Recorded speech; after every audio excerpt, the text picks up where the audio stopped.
Bom, boa tarde para todo mundo. Estava aguardando aqui o fim do primeiro ato da farsa que estava sendo feita pelo ministro Alexandre de Moraes. É uma tristeza no coração ver como uma pessoa pronuncia um voto político com tanta raiva, fala com tanto ódio. Parecia um líder do governo do PT no Supremo, proferindo palavras sem embasamento jurídico, sem vinculação com absolutamente nenhuma prova, como quem está ali praticando uma vingança, porque na cabeça dele parece que Jair Bolsonaro queria matá-lo. É o que ele é acusado, é o que Alexandre de Moraes acusa Bolsonaro, uma das acusações, né? Como se tivesse alguma participação no tal plano verde-amarelo, punhal verde-amarelo. Então a ficção desse plano punhal verde-amarelo é na mesma proporção da ficção desse voto de Alexandre de Moraes. E de ontem para hoje, a gente conseguiu algo que é muito raro de se ver, com provas, aqui sim com provas, que é a manipulação de um processo judicial, em especial por um ministro da mais alta corte do judiciário desse Brasil.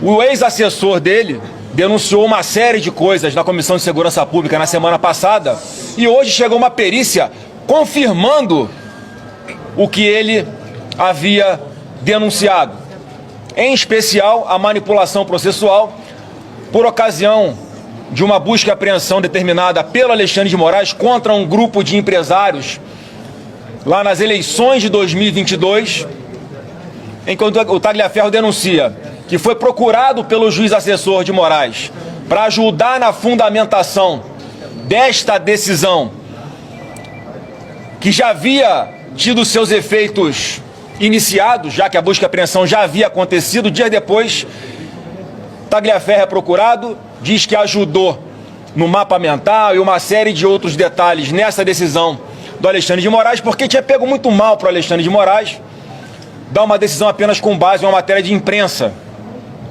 Então, ele dá essa ajuda, devolve ao juiz auxiliar do Alexandre de Moraes e que volta para o processo. E pasmem, a perícia que foi feita não foi sequer ainda sobre o que denunciou o Tagliaferro. A perícia, um parecer técnico, está aqui, um parecer técnico, exame documentoscópico digital. Segura aqui. Quem solicitou foi um jornalista com coragem, David Agape, e foi feito por dois renomados peritos, Reginaldo Tirotti e Jaqueline Tirotti. O que diz essa perícia? Confirma que a sentença dada por Alexandre de Moraes foi redigida após, 6 dias após a sentença ter sido dada, com data retroativa, portanto. A sentença foi produzida 6 dias depois e lançada como se tivesse sido feita no dia que ele tomou a decisão. E o mais interessante, como eu disse, que não é uma perícia feita sobre o documento fornecido por Tagliaferro. Foi feita com base no próprio documento do Supremo Tribunal Federal, que é público. Foi extraído da página do STF. De lá extrai-se um documento que é a sentença de Alexandre de Moraes e a perícia comprova, pelos metadados do documento do Word, que é como foi feita essa sentença, que ela foi criada e modificada no mesmo dia, 6 dias após a sentença. Eu vou só ler aqui um pequeno trecho da conclusão, segura para mim, por favor, da conclusão dessa perícia, que é um escândalo isso daqui. Eu entendo porque muitos da imprensa ficaram preocupados de publicar essa denúncia que estava na mão de alguns já. Conclusão da perícia. Os peritos examinaram o documento questionado, chegando à conclusão de que o referido documento foi antedatado. A data declarada, 19 de agosto de 2022, que é a data onde ele deu a ordem para a realização da operação sobre o grupo de empresários, diverge da data técnica de compilação ou seja, de concepção, de nascimento desse documento, que foi em 29 de agosto de 2022. E não apresenta assinatura digital, porque quem faz esse documento é o delegado chamado Fábio Schor, e que ele não assina digitalmente, sem validade nenhuma legal a assinatura dele, e conclui aqui o parecer. Não apresenta assinatura digital, apenas um transplante de assinaturas, não sendo possível lhe atribuir a autoria inequívoca. Um parecer técnico que nem precisava, né? Vocês vão se lembrar daquela operação spoofing, que foi deflagrada em função da então Vaza Jato, em que as provas que foram extraídas ilegalmente de alguns celulares foram validadas juridicamente na sequência para poder colocar o Lula aonde ele está hoje. Portanto, nem precisava de perícia, mas nós estamos tendo cuidado de fazer essa perícia. O que vai ser feito a partir de agora? Nós vamos oficiar todos os ministros do Supremo Tribunal Federal para que tomem ciência dessa grave denúncia de uma fraude processual feita por um membro do Supremo Tribunal Federal, solicitando que seja aberta uma investigação e que seja suspenso esse julgamento que está em andamento até que essa investigação seja concluída pelo bem da democracia. Bem, eu queria falar, gente, antes das perguntas, alguns aqui vão falar, até por conta do envolvimento do Schor, alguns vão usar a palavra antes que vocês façam as perguntas. O julgamento que ora acontece, ele é ilegal e é imoral.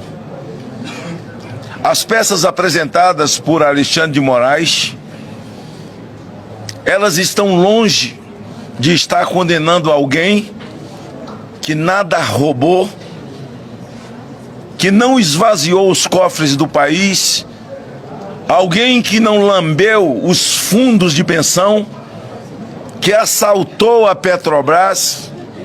Jair Bolsonaro não está sendo julgado por peculato, por lavagem de dinheiro e por formação de quadrilha. Jair Bolsonaro está sendo julgado por uma tara de Alexandre de Moraes.